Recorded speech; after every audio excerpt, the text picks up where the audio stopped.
the happiness comes from the journey. It does.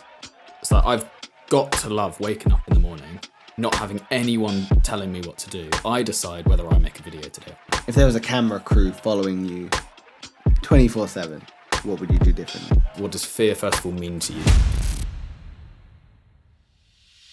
Today, we are talking about fear and the role that it plays in our life, how it's affected us on a day-to-day basis, how it affects us moving forwards, and ultimately the role that it plays in how we can adapt with it. Does it keep us safe? Does it keep us moving?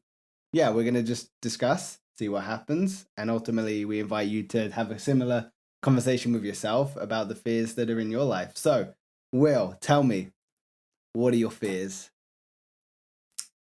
One of my biggest fears is not like an immediate threat. Okay. It's more of a fear of not being enough. More context around that. I used to be an accountant, Sure. as you know, and I didn't feel like that was the right career for me, despite going to school and college and whatever for it for like 3 years or whatever, and getting like the job at the top 10 firm, like that was great. However, when I got fired from that job, which is now looking back is a really cool thing to say, at the time wasn't so sure, but it's okay because of my outlook on it. But my constant fear of going back to accountancy is one of the biggest thing that drives me to be self-employed and sort of keep pushing. Any immediate threat fears I don't really have. The most recent time I can remember being like scared was January and February of this year, because between those 2 months I made £400 and my half of the rent is £500 a month. So that took my emergency savings down to zero. So it was like I was starting again despite having some good months previously. And then it's crazy to think that 3 months later YouTube exploded and now I've got my savings back. Do you feel that during that time of being, let go of or made redundant, COVID, I know played a massive part in that. But do you think at any point fear was somewhat positive during that time? Because you mentioned, say, your outlook during that time. Do you think in any way fear helped you? Fear keeps me moving. Okay. So instead of dwelling on something, I don't allow myself rather to get caught up in it. I think it's probably Dave Ramsey who has the saying, like, you just got to keep walking. Yeah. Like anything can happen to you. As long as you keep walking, at least you're making some sort of progress. It's unlikely you'll be walking in the wrong direction. Okay. I would say walking in the wrong direction is letting fear get on top of you and like weeks and weeks in bed. I think it's another reason why Jordan Peterson is like, if you're down and you're in the dirt and you're stuck, like the first job that you have is, can you sit up in bed? It's like, if you can sit up in bed and that's your goal for the week, because that is a massive leap from lying in bed all week. Like that's the step you need to take. Letting fear get on top of you with anything is so much. It's just too overwhelming if you don't do anything about it. It can easily get on top of you, and that's when you start to have mental breakdowns and go down a proper spiral. Yeah. Which I think I've been fortunate enough to always catch myself before anything gets too bad. But what's your experience been like with fear? What does fear first of all mean to you? Fear. What does fear mean to me? I think that's a very good question, because I think fear subtly drives us all. And what I mean by that is we weigh up the pros and cons of a decision that are in front of us based on the fear or the likely possible outcome. Like I think about this quote of idea that sometimes we actually find more comfort in the imaginary situation we've created in our head rather than the fear of the unknown. And I wonder if fear subtly drives a lot of the decisions that I make. And I'm also fearful that maybe I'm not consciously aware of that as well, because ultimately fear is something that plays out on a day-to-day basis, whether it's as small as, am I going to go to this situation to try and avoid X situation somewhere else? Or do I want to perform well today, day to day at my job because I'm fearful of what it would mean to be made redundant? You know, like I think fear subtly plays a big part in all of our lives. But I think it's very much understanding one's fear and how it manifests within us. Like, I don't know about you, but for me, fear manifests quite physically in the body. Do you feel fear, or is it something that's very much in your head? But before we get into that, I need to tell you about DistroKid. If you've ever wondered how non-signed musicians get their music on Spotify and Apple Music, it's through DistroKid. Yeah, that's right. Click the first link in our description for 7% off your first year. I think I'm too unemotional to let it affect me physically. Okay. Yeah, I mean, like, there's obviously extreme levels of stress, but I wouldn't say that's fear. I'd say that's stress. Stress, like, my body goes numb and like I can really feel stress. Fear doesn't really manifest itself physically. It's just it's more of a signal to me to be like, okay, this means that you're probably pushing in the right direction, because it's usually unknown. It's fear of the unknown most of the time rather than fear of the known. Because if it's known, it's a problem I know I can at least work out or look out on how to fix. If it's fear, it's because it's unknown. But then that's fine, because I know that I don't know. So you're telling me you almost find comfort in fear? It's the first step to fixing the problem. So you lean into the uncomfort? It's taken a while, but I'm getting there on learning how to lean into that and knowing that it's fine to feel fear.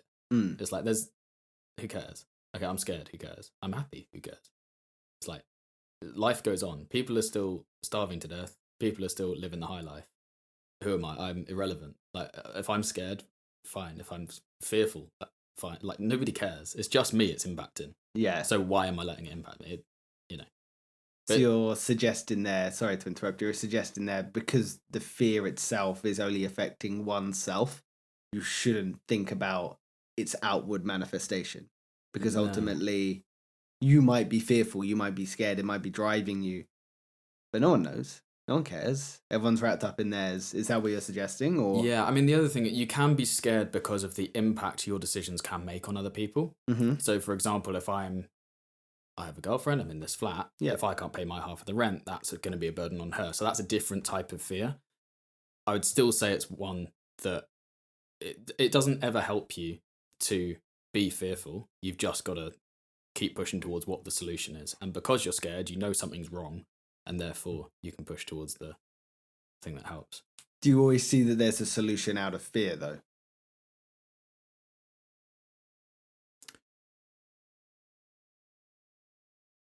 I think the solution usually comes from being extremely overwhelmed, which is usually triggered by fear. I would say fear is like the immediate shock factor. And then it instantly goes into like, if I'm getting overwhelmed, then I've learned that that's a trigger to then go and fix said problem. But my dad always said to me when I was a kid, and I think it's actually affected me more than I ever thought on the face of it, but it's like, crying doesn't help. And I've always taken that forward. Okay. It's like, and you can apply that to everything, because it's like, how you're feeling in this moment doesn't help you. Okay. Whether you're happy, whether you're feeling amazing about how you've done, or whether you're feeling terrible about what you've done, it doesn't change life. It changes your perception of life. Interesting. Crying doesn't help. But life is lived through your perception, and feelings are our gateway to understanding life. It's not reality, though. If you're upset about something, that doesn't change the fact that that wall is blue or that wall is white. But those are tangibles. If we're talking about emotions, those are very much intangible. So are you thinking with a rational mind, if fear is being produced, fear is therefore intangible, so I must solve the tangible that is producing fear? Yeah, I mean, if you've got a focus and you've got a goal, there's not much time for fear. You've just got to go. So constant movement. You should always be, like, if you're goalless, that's probably one of my biggest fears. Like, if I don't have something I'm striving for, I don't know what I do myself. Interesting. So you're suggesting for those that maybe feel stuck, burdened, worried, giving them goals. Like you mentioned Jordan Peterson, he does break it down in the sense that you've got to meet yourself where you're at. So if you can't tidy your room, or like you're thinking about, I need to get a job, I need to stop drinking, I need to do all of these things, but if your room's a mess and all you can do that day is clean your room, then do it. Get your house in order. Yeah, like you can't change the world if you can't change your house. yeah, very true.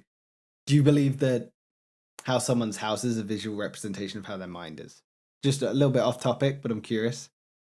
Do you believe that someone's house is a visual representation of what their mind is going on? Yeah. Yeah? Because I'm a very messy person. And your brain is constantly working. Yeah. But I'm a very messy person psychologically in terms of thinking about all the things I've got to do. Mm-hmm. To-do lists don't work for me because I can't follow a list in order. Calendars don't work for me. Yeah. Okay, yeah, I'm here. Calendars don't work for me. Yeah. Because if it's written down, it doesn't need to happen. It's backwards for me. Mental. If it's in my head, but I have something that I'm passionate about, like YouTube. I know 5:45 p.m. every single day there's a video going up, whether I'm in hospital dying or if I'm in the best shape of my life or if I'm on holiday or whatever. Yeah. 5:45, there is a video going up. It's not in any of my calendars. Not when I'm filming it, not when I'm editing it, not when I'm uploading it. Okay. I can do that. So, but with how scattered that is of a work pattern, it doesn't mean that every day I'm filming a short. That day I might do 5 shorts one day, but it'll be, I don't need to do one because I've got 5 days to go, and then it will get to the day that I need to upload it, and I'll do it. Okay.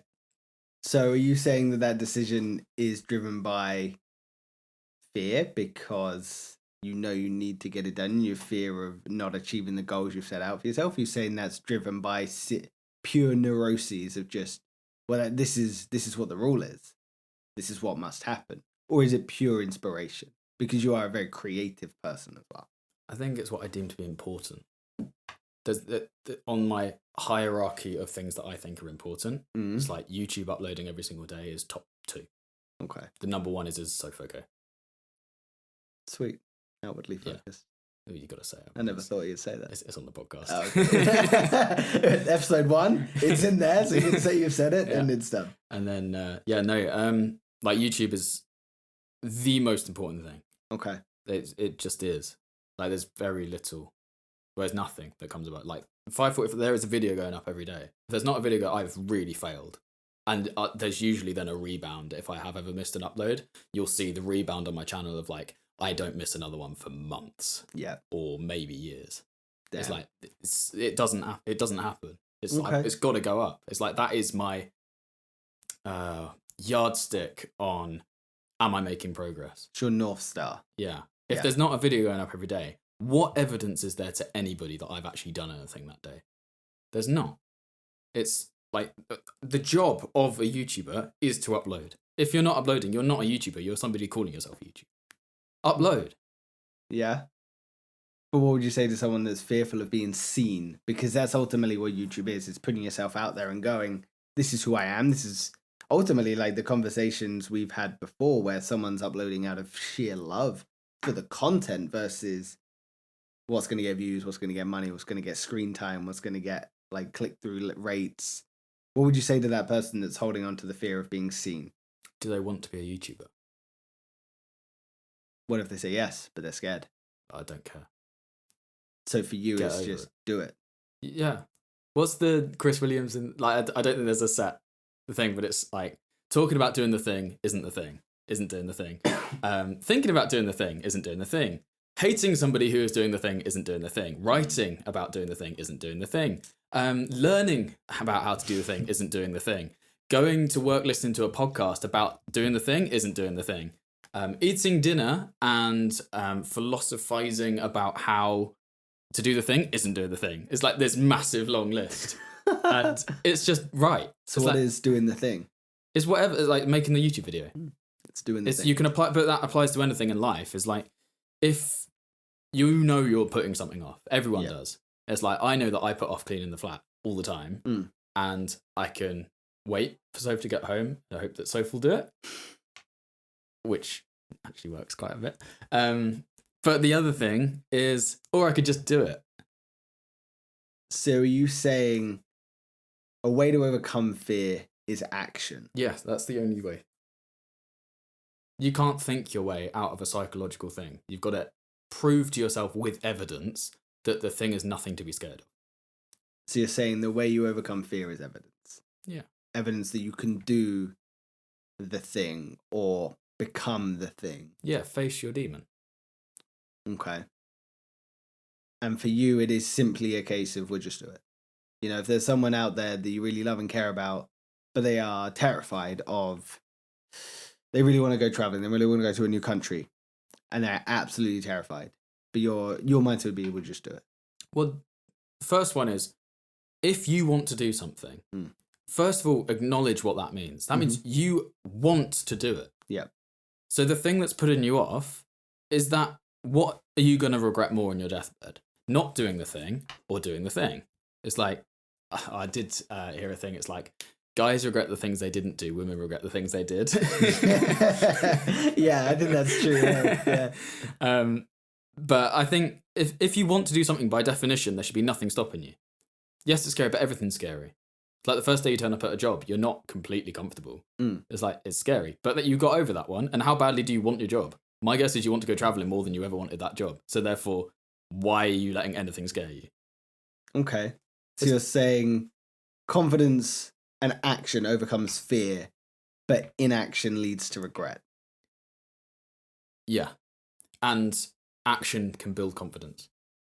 What is confidence? Confidence is going into a situation knowing of the result, or at least showing that you know what you think the result would be. So how do you build confidence? It's just have enough evidence to where you know what will happen. If you, like, guys getting girls, that's something I know a lot about.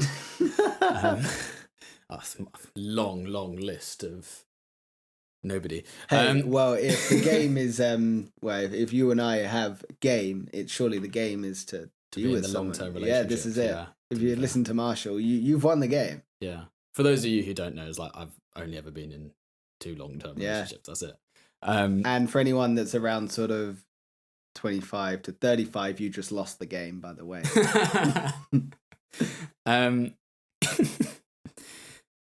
So how do guys build confidence to get with girls and ask girls out? It's like, well, you don't at first. You have no confidence. You have no evidence you can do it. What you do is you ask a girl out and it goes wrong. Then you ask a girl out and it goes wrong. Then you ask a girl out and it goes right. It's like, okay, well, I said a different line to each one and this one worked. Yeah. Let's try that one again. And then you go into it thinking, oh, this one worked last time. So there's already a boost of confidence there. If you ask out 100 people, I promise you one of them will say yes. I don't know, 1 in 100. Tough odds. That's a lot of no's. That builds strength. You get rid of the fear with that. Good. By the 99th one, I promise you're not afraid to go up to that girl because you know it's going to be a no. So what? It's going to be a no. So it builds character. Yeah, but confidence as well. It's like you get to the point where you just don't care. Yeah. So you want to get to the point where things like, don't worry about things that don't matter. Being fearful of something, unless it's like an immediate threat. Like if somebody came at me and looked like they were dangerous, like that is fear for a genuine reason. That's fear for safety. Yeah. Whenever it's a psychological fear, like I'm worried about my career, or I'm worried about if I should go traveling, or I'm worried about asking out this girl, the way you feel about that situation makes absolutely no difference to if you just did it. Yeah. It's a waste of time. Time is limited. Like, trust me, you get to a point where you have no time, either on your deathbed or when you're really busy. Like most people hit it when they're really busy and then really realize how much time they wasted when they're on their deathbed. It's like, you just don't waste time. Like, don't think about anything that is a waste of time. As soon as you do that, you'll find out you've got hours left in the day. Interesting. So I don't care about anything except for what I'm going for. Like, my goal is number 1, Sophie's number 2. Yeah. Okay. Yes, that does mean my goals come before my girlfriend, but the thing is, I would say that I've got to achieve my goals so that I can keep my girlfriend. One leads to the other. Yeah, that's it. Yeah, I'm with you there. And she's very supportive of it as well. Like, that's another big thing. It's like they come as one. Like, I can't achieve my goals without Soph, but my goals have got to be important to me because otherwise she's supporting me doing nothing, and that's, I can't live with myself doing. I'm with you. Okay, so what I've heard is you have your fears and you allow yourself to, in many ways, feel them or maybe ignore them. Both is healthy. I think maybe an element of both. I think we live in a world where we polarize too much. And I think that we say 1 is bad, 2 is good. and there's no in between. There's a healthy balance of feeling your fears, understanding what the fear is, but also understanding that you can work through the fears in a healthy way, which will build confidence and then empower you to move to the next step, which might be more scary, but then because you've got that confidence, that level of understanding of yourself, you can move through it. And it's constant achievement, constant maybe forward movement is going to allow you to overcome fear. Is that what I'm hearing? Yeah. Except for sometimes you have just got to brute force your way through it. Yeah. There's no middle way of like, oh, I'm just going to la-di-da my way through fear. It's like, no, at some point you've just got to say enough and get on with your life. So if there's a gorilla in front of you, you're just going to run full steam ahead.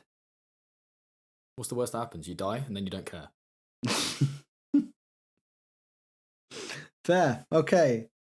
So it's worrying about stuff you don't need to worry about. Either you face your demons and you die, in which case you don't care, or you face your demons and you succeed and then you're fine.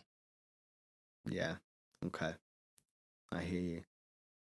So when you think of fear, what comes to your mind? What connotations do you have to it? You know, because I think for a lot of people, it splits up. You know, you've got fear, which is psychological, and you've got fear, which is tangible. You know, I am tangibly scared of the dark. You know, tangibly scared of heights. I'm with you on that. Yeah.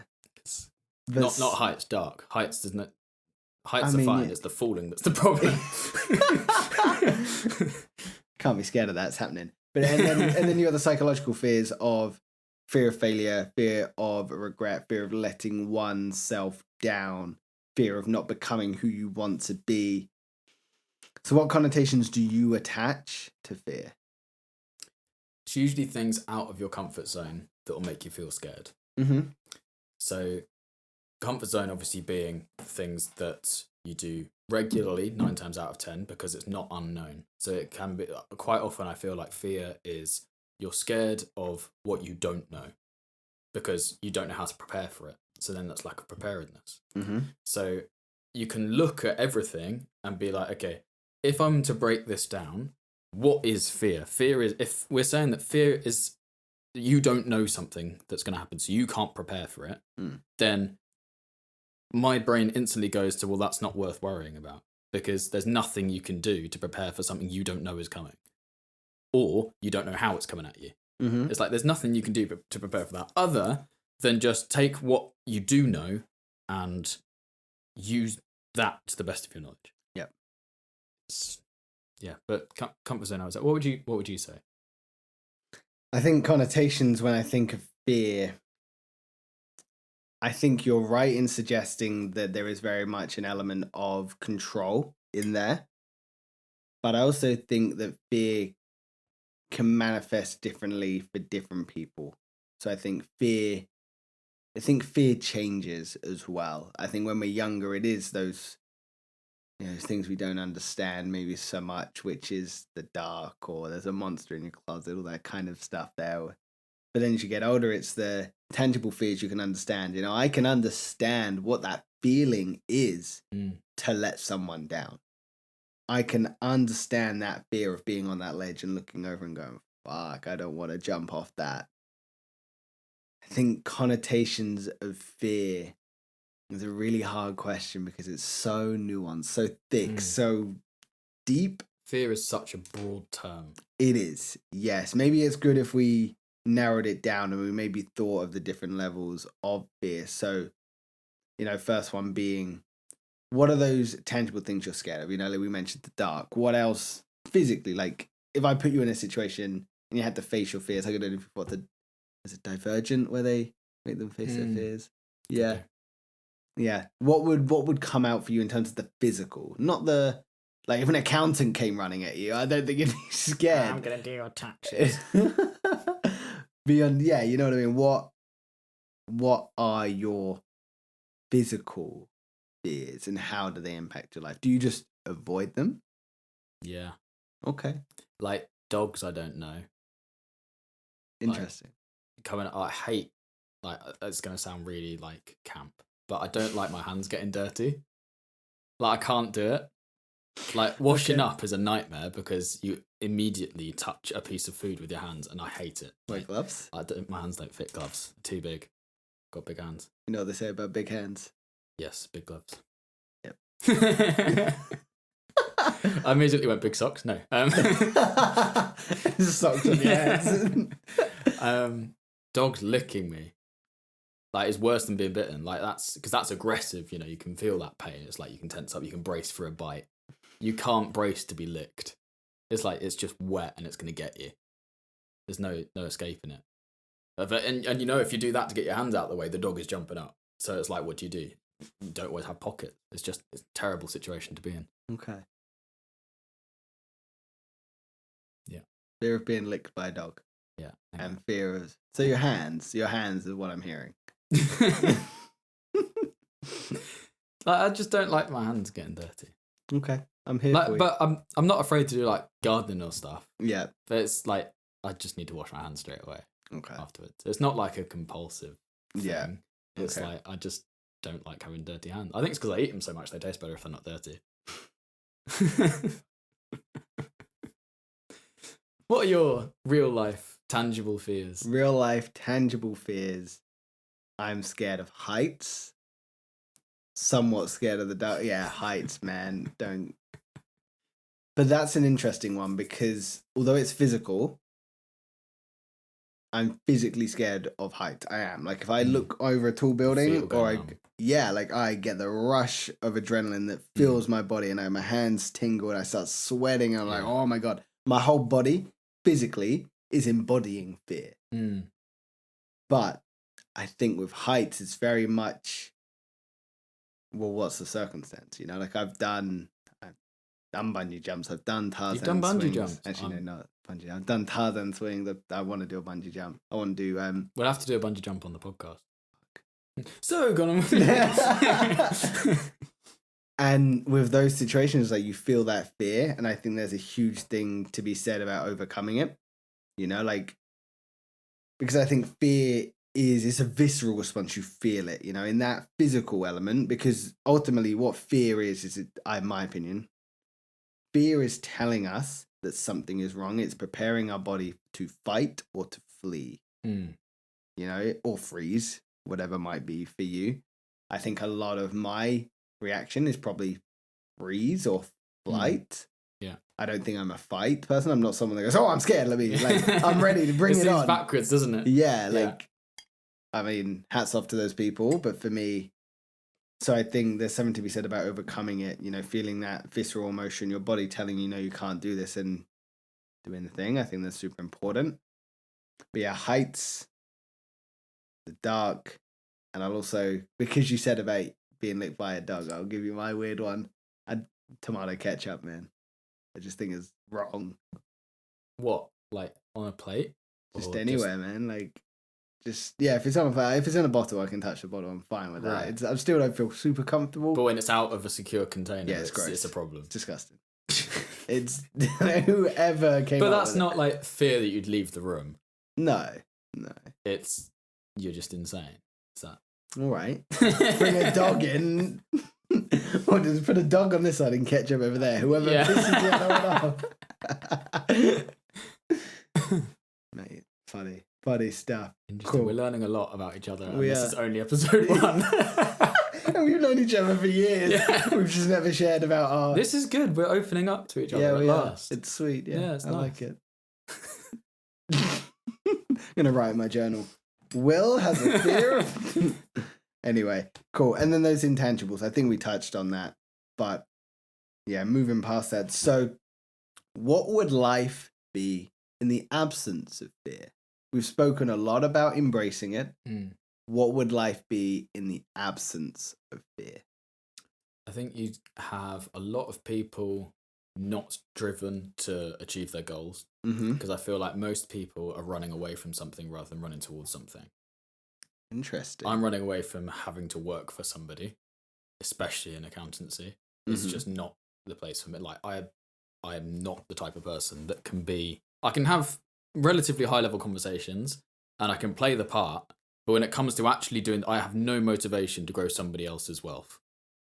Why would I do that? It's like, I know I have the capability of growing it for myself. So why wouldn't I just... Like, it just seems completely back. Why would I work to make somebody else more money than he's paying me? It's like, it's nuts. I want to charge fair market value for my things, so the the customer is always happiest because they're getting a good deal.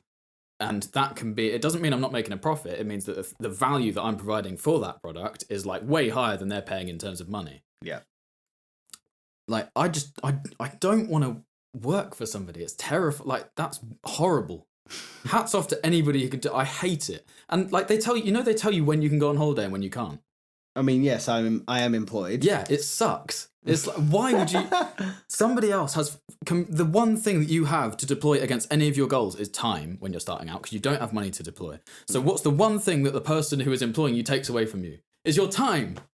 It's like, it's of course, like the top people in the world are gonna win because everyone else, they're not even giving them the time to go and fight for their goals. Yeah. It's like, you have to make your time your own. Like, I'll show you after the podcast if you like how much money I made in 2023, which was like maybe 1,200 quid that year, to now. It's like, most people couldn't survive those 2 years. I know they couldn't because I was lucky enough of when I was an accountant and just all my life just being a really hard saver, I had that money saved and I was good to go. It came to the end of those 2 years and it was like breaking point on, am I going to actually be able to keep doing this? Like, I was looking at bookkeeping jobs and maybe I'll just go back and work at Sainsbury's just to give myself an extra few months. But the goal has never been to like, I'm just going to give up now. Like, it's time to go back to work. Like, it was fun while it lasted, but just give up. It's like, no. But isn't there going to be a lot of people's rebuttal that for them, they need that money, they need that steady income, they have to invest their time to make money, and the only way they can do that is through employment, and the only people I'll let that be an excuse for is people working 100 hours a week. Interesting. If you're working 48 hours a week, I think, what are most people? 37 and a half, I think is most people, isn't it? Yeah. But even 48 hours a week, so that's what, 8 hours or 10 hours a day? No. Oh, let's say 50 hours a week, 10 hours a day, 5 days a week, right? You have 2 days off. Like, do you even comprehend 2 days? Like, 2 days where you have nothing to do. But then on those days, I've got to do laundry. I've got to care for my kids. I've got to look out for my friends. I've got to have a social life. I've got to recover because I've just worked 5 days. I want to go to the gym. I want to relax and do nothing. I want to watch Netflix. Like, I've got all these things that I want to do. I don't want to be wasting my time on something that's not ever going to happen. Okay, good luck. So you're saying that's what separates top percents to... I just say somebody who wants the goal versus not. It's like, if all of those things are true barriers for you, then fine. Like, you don't have to do it. There's no one pushing you. But if you're ever going to complain about not having enough money, not having enough time, not having enough freedom, you can't complain. Because it's there. If you work less than 100 hours a week, like, because 100 hours a week, you have no time. If you're working 100 hours a week because you need that paycheck, and like every penny of that at the end of the month or at the end of the week is spent on food, water, shelter, like bottom of the bottom Maslow's hierarchy of needs. If your 100 hours a week is only covering that, fair enough, you have it rough. If I was in that position, do I think I'd be able to get out? I mean, I'm an arrogant git, so I would probably say so. But if you're in the developed world and you're working 100 hours a week, there's no way you are earning less than like more than you need. Like, you can move somewhere cheaper. You can. What about those with, say, kids and unfortunately their husband, their wife has passed away and they have to work a full-time job, and then their kids come home and they're young, so they've got to look after, they've got to cook, they've got to be present. They want to be a present parental figure in their life. What would you say to them? You've got it rough, but you've got to find the time. Okay. You just like, well, so this is like, how badly do you want it? But then they want to invest into their kids' future, so I don't think you can help. Yeah, sorry. No, you're good. I don't think you can help anyone until you fix yourself. It's like can you tidy your bedroom? Mm-hmm. It's like, so I would like my success shouldn't have come because I can't tidy my bedroom. Like, I'm really bad at it.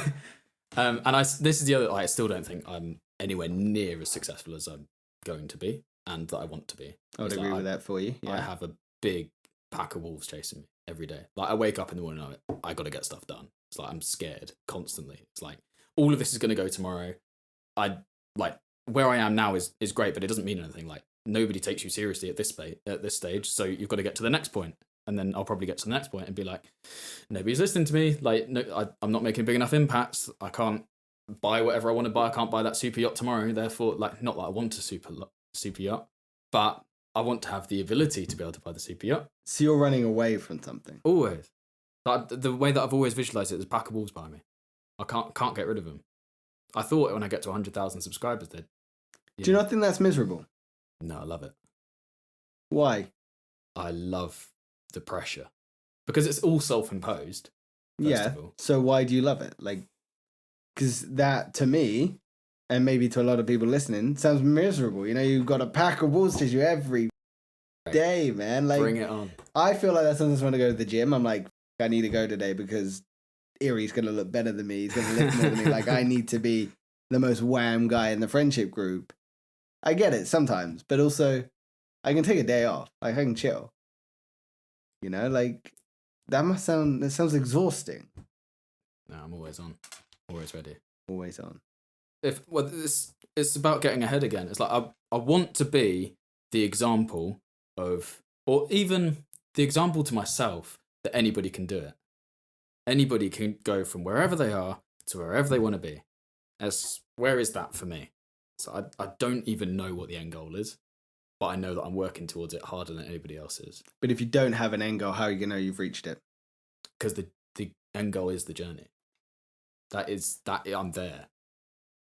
But if you're living in a scenario where you need more, the next thing is going to give me more, is going to make me feel better, then you're never going to achieve, you know, that happiness that comes from achieving, that dopamine rush that comes from achieving is never going to be reached. I don't derive happiness from the achievement. This is one thing that hitting 100k subs taught me very quickly. Okay. I thought from day one, when I hit 100k subs, I'll be able to afford my bills. I'll be able to do X, Y, and Z. Turns out that's not necessarily true. If your views dip, you're not paid off subs. You're paid off your views. And if your views struggle, then you struggle. That's how it works. The happiness comes from the journey. It does. It's like I've got to love waking up in the morning, not having anyone telling me what to do. I decide whether I make a video today or not. I decide if I get a message from Iri asking him to help him out on his YouTube, I decide whether I've got the time to go and do that or not. It's completely down to me. I decide if I want to work late nights. I decide if I don't want to work at all that day. But I just love pushing towards something. Big bodies of work is something else I absolutely love. I think when I was a kid, I was always obsessed with drawing like as many stickmen as I could on a piece of paper.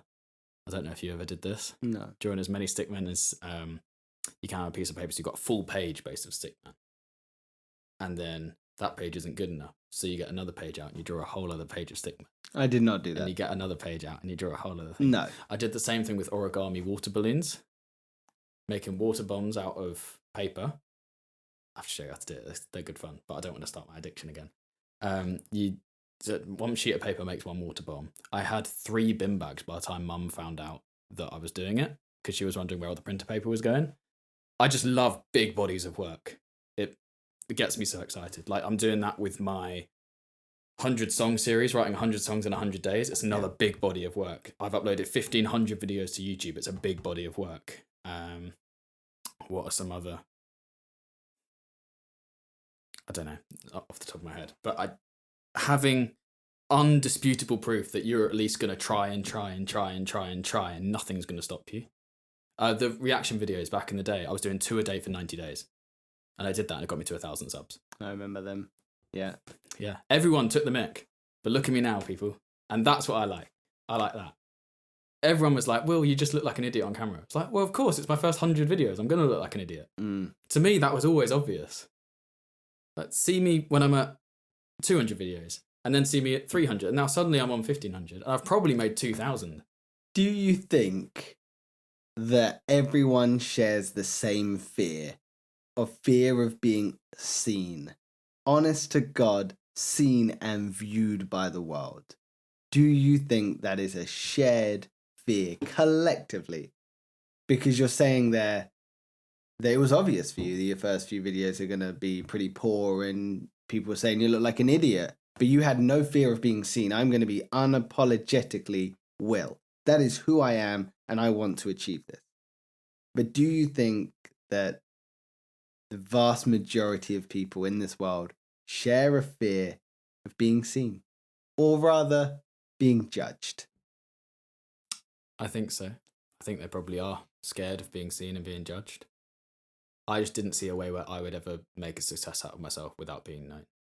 Sure. One of the internal monologues I've always had is like, when I'm interviewed on this in the future.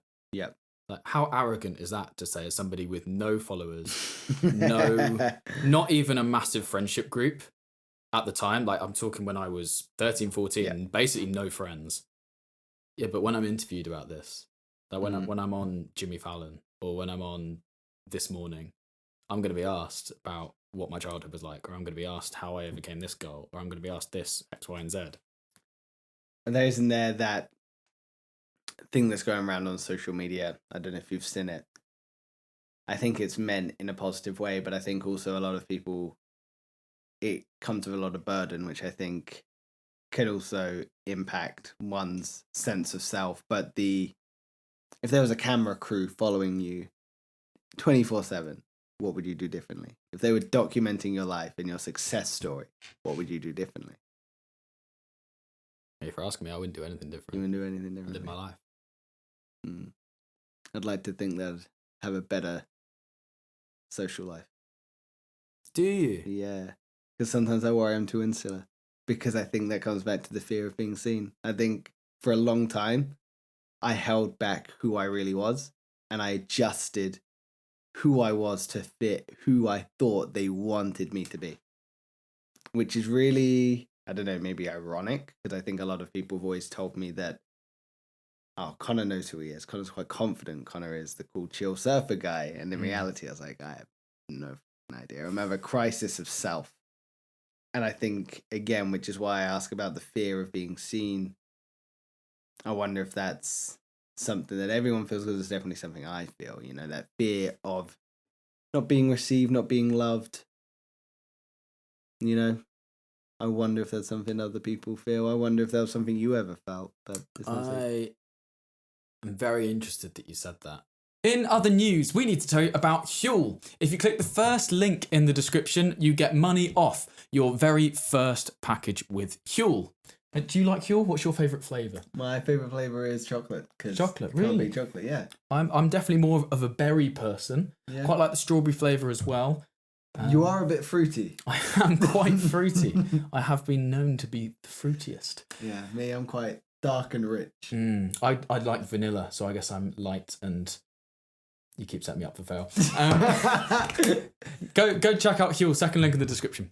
Tell me. Because to this day, when we go out as a group of guys, I'm always like, oh, am I the odd one out? Am I being weird? Am I not like fitting in? Am I gonna say the joke that falls flat? Am I just gonna like not be one of them anymore? Is it just gonna be they're all gonna go out and do something and I'm not gonna be part of it? Or if I don't get on with one of the friends in the group, am I the one that's going to be outcast because everyone else is on this person's side? This sort of thing. That's still a fear that I have every time I meet up with friends, or what I would consider in the broader scheme of my life, whenever I hang out with adults. Yeah.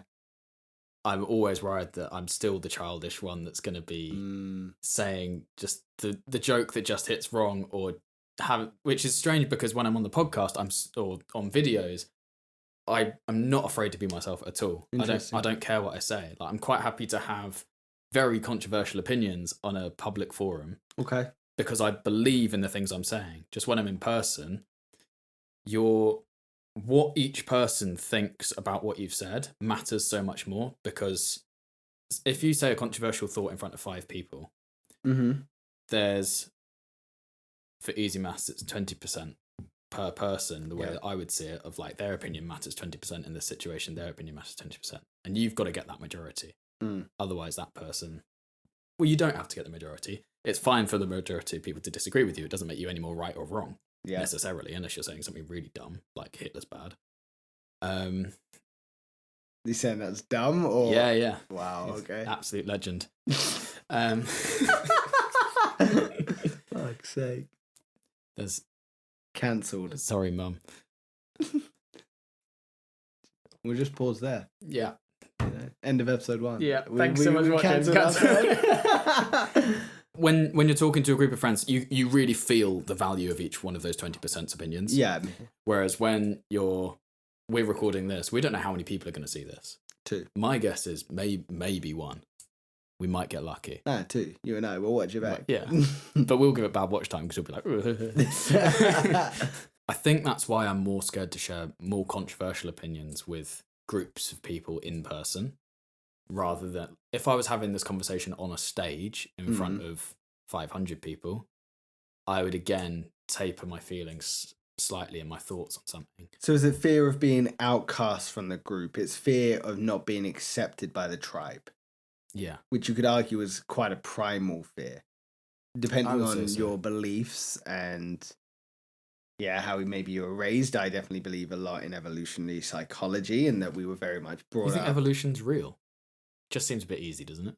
Yeah, it does. All the facts, all the like scientific evidence, it's too easy, mate. I don't like it. Dinosaurs? I mean, come on. Too easy to draw. Hey, Ross will piss you. Ross will not be happy, mate. I definitely believe in evolutionary psychology. So we very much grew up in tribes and we needed to be accepted by the community. And I think that's very much installed in us now, especially as social media plays out as well. As like social media is online, like the community is online. And I need to adjust myself so these people watching are going to like me and going to accept me. So I feel part of their tribe. And I think it underpins so much of human interaction, human conversation, that to meet someone that is so authentically themselves with the imperfections, the insecurities, the quirkiness, the confidence, all meshes together to quite a likable person, which is maybe the irony in this situation, that in the absence of fear, you could truly be seen and accepted for yourself and ultimately probably liked more so and accepted by the people that you'll like and be received. But if we adjust to maybe who we want people to perceive us to be, we're constantly having to play a part. Yeah. I don't know where I was going with that. But... No, it makes it. I would push back on one point, which is social media is to find your community. When you're posting, I would say when you're posting, you're the leader. You're the person that the community is trying to find. You're the hub that everyone comes to. Whereas when you're scrolling social media, you're looking for a place to fit in. Unless you are trying to assign yourself with a certain group. Like if I want to be accepted by the stoners and the surfers, I'm going to post content that's going to put me there, whether it's me or not. Like I'm going to post what I think will get me accepted by that tribe. Like I'm quite confident with who I am now. And I'm quite confident that I surf X amount of times, like a week, a year. I go to the gym X amount of times a year. But am I active on social media? Not really that much, to be honest, because I'm quite happy with my tribe and who I found. Whereas there's some people now. I know, Christ, I'm dreading it, man. But now I'm confident with who I am. There's definitely more underpinned. I don't know where I'm going with this. Yeah, interesting. How fear. I wonder if that is just bringing back where we were. That fear of a community. It could underpins a lot of human interaction. It's if looking back when I was a kid at primary school, I was always the leader. I was the person that wanted to be the captain of the sports event, whatever it was. My primary school only had 30 kids in my year. So small. We had 4 of us. Me, Ilias, Jevon, George Edwards. We were the main ones.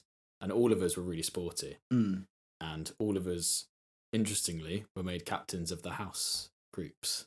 Okay. And I'm guessing that was because the teachers knew all of us were competitive and all of us were sporty. So it was just to make sports day sort of even. But I would always want to be the leader and find out what the other house groups were doing. I'm only like 10, 11 when I'm doing this. Yeah. I'd always find out what they're doing just so I can beat them. I wouldn't try and guess, I would get the unfair advantage if I could. I'd always build a strong unit, but then I'd also put in like spies from the class to go and sit and see if they could hear anything from the other person and bring it back, and then we could change our strategy accordingly based on what the other person was going to do. And if it was just a relay race, if they were saying we're going to run the other person first so they can pass it on, I'd be like, oh, I hadn't thought about that because I've never watched a relay race in my life. I was just told I had to win it and that was the goal, so I was going to beat them. I'm not even a fast runner, but it doesn't matter because I'm going to have the best plan, so I'm going to win. And extending that over my life, I've realised you do not have to be the best at anything. You've just got to be the most prolific. I read something today. Very, very similar to what you're saying. The best fishing is in the place where the fewest people fish. And it's so poorly written that it's perfect. Yeah. You know, it's very much what you're saying. And to put that into a context of real life. Yeah. Doing something every day, you beat 99% of people. You know, we've only got to do 21 podcasts to be in the top 1%. Jeez. 21. Wow. I'm going to make us do 20. Yeah. I'll be making the 21st. this podcast is happening with or without you. It's happening. But that's another interesting aspect of like fear. Mm.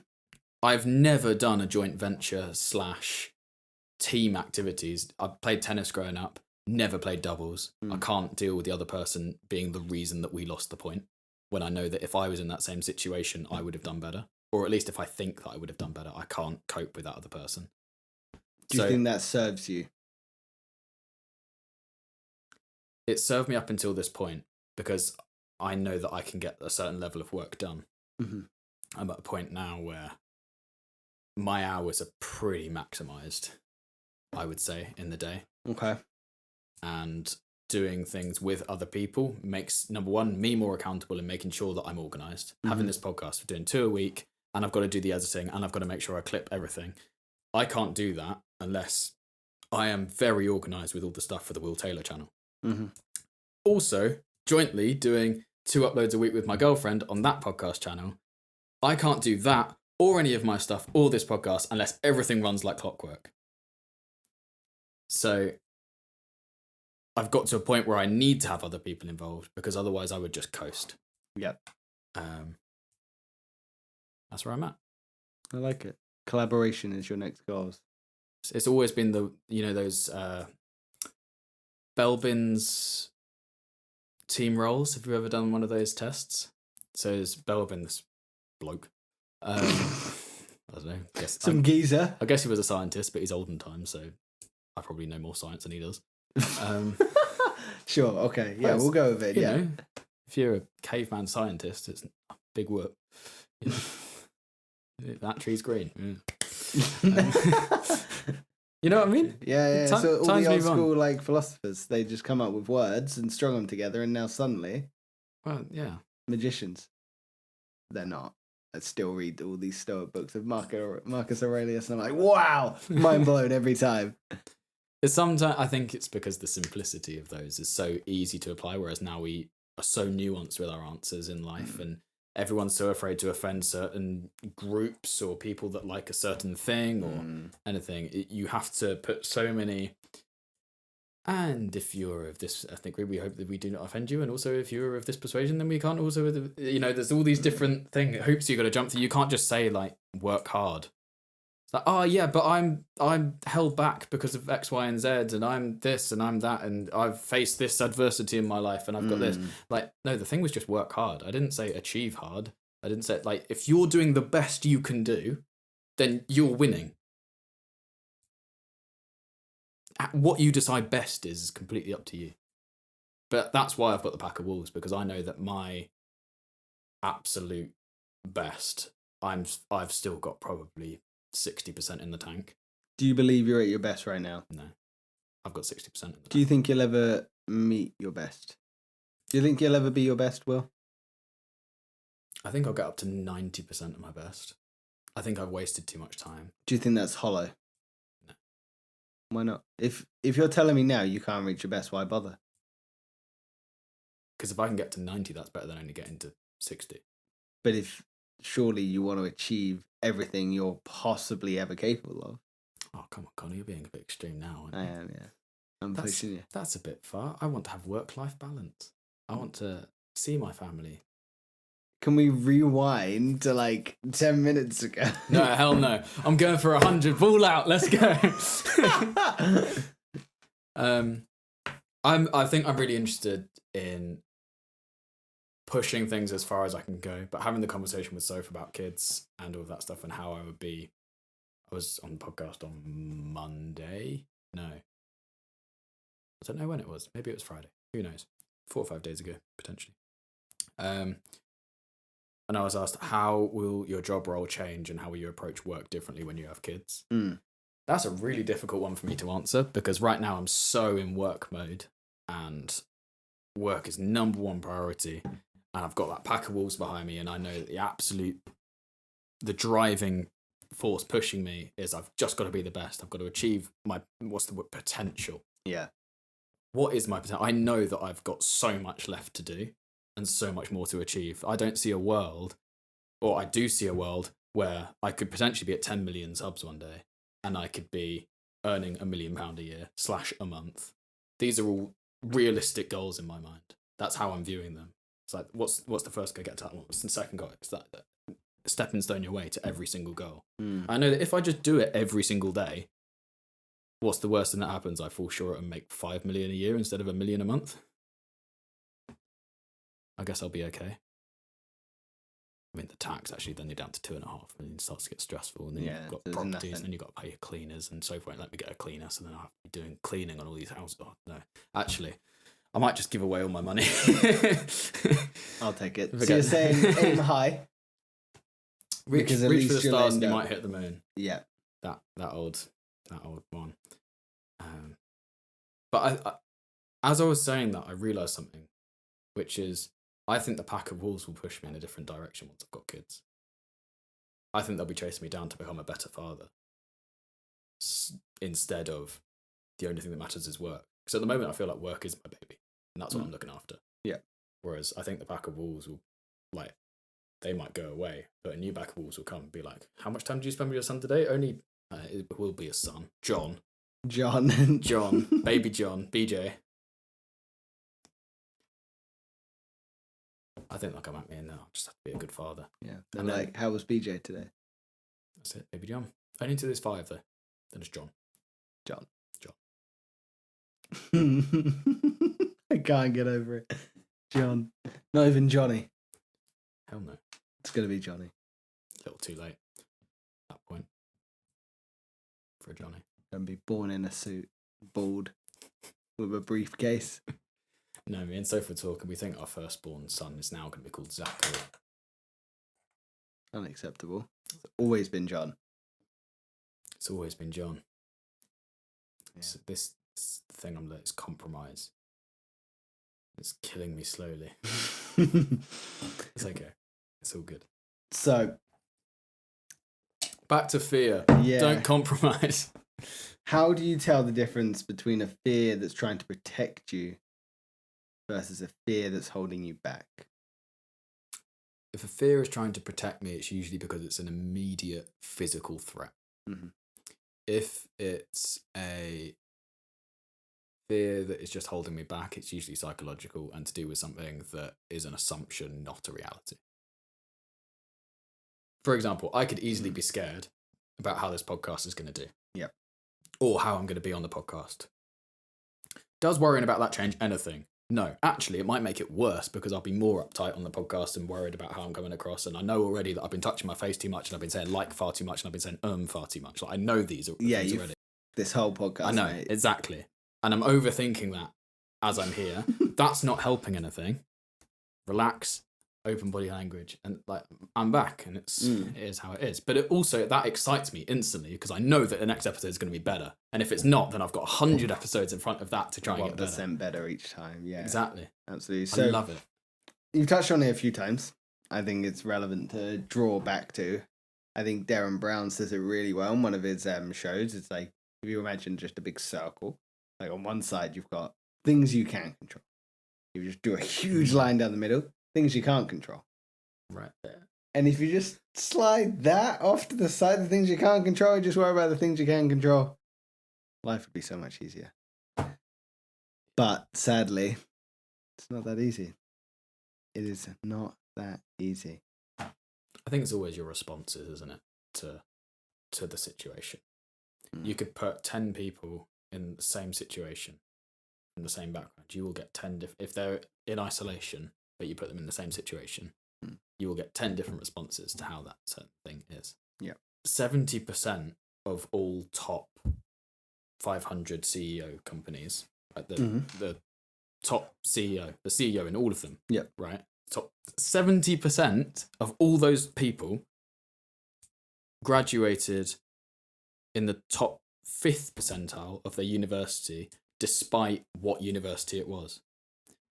You would think everyone that went to Harvard or Yale or Oxford or Cambridge, even if you came in the bottom 80%, or in the top 20, let's say, that's easier, you would have a better chance of getting one of those top CEO positions. It turns out that's not true. It's if you are in the top 5% of your university. Interesting. And the way that relates to fear, I have absolutely no idea. But it's we've gone all around we have the segued. houses. I mean, I've put you on the hot seat a lot tonight. Yeah, have I not been? No, like I think it's great. I think it's great, like because it's insights, isn't it? We're finding how we work. Yeah, which is super important. Like this is day one, which again super important. You just got to start. I'm a big I'm not good at that. I like to plan and consider the possibilities. And again, I sit in that parallel of I would rather sit in a fantasy that I've imagined and be like, oh, well, these are all the things that could go wrong, rather than the unknown of what could happen if I just did it. Yeah. We were planning this episode, and I said to you, yeah, and we can get that uploaded this Thursday. It's Monday today. We can get it uploaded Thursday. You're like, that seems a little soon. I mean, we won't have anything in the bank in case things go wrong. And and I think my biggest mindset difference to a lot of people is I will do and suffer the consequences.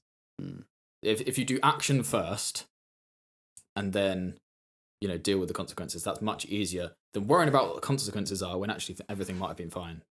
Because your brain has a negativity bias. So you're always going to think if things are the worst than will actually ever happen.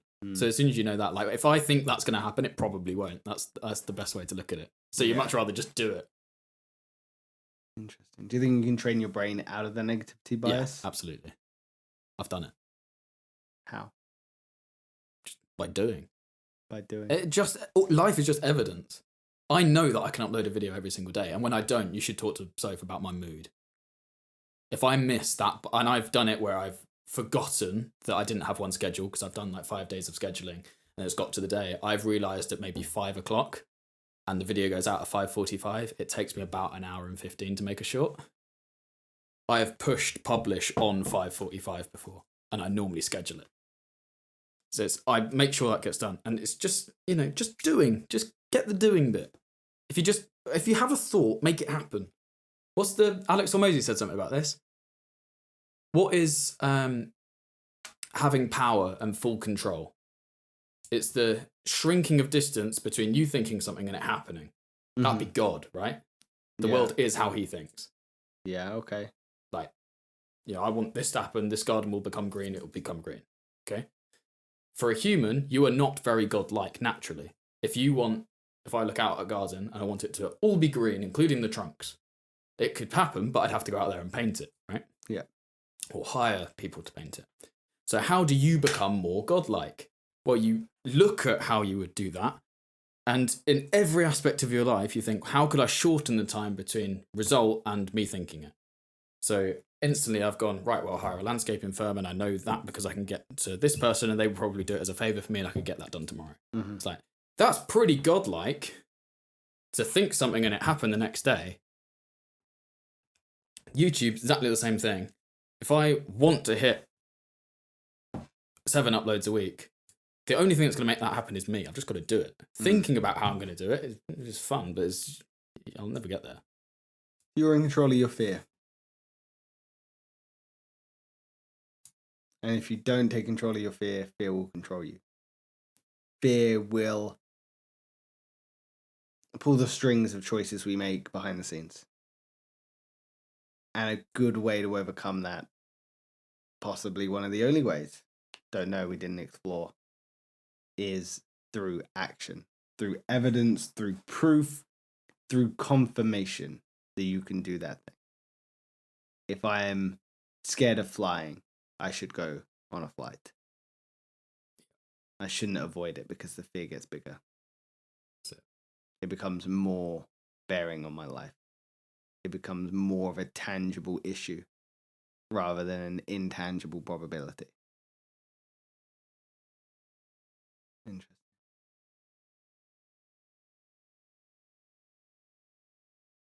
That has been episode 1 of. Are we calling it Ironed Out? Yeah, Is that what we're doing? Ironed Out. Yeah, I think Ironed Out. I like Ironed Out. Me too. What do you guys think of Ironed Out? Tough. It is. Good answer. Yeah. Thanks. Yeah, well done. Thanks. Yeah.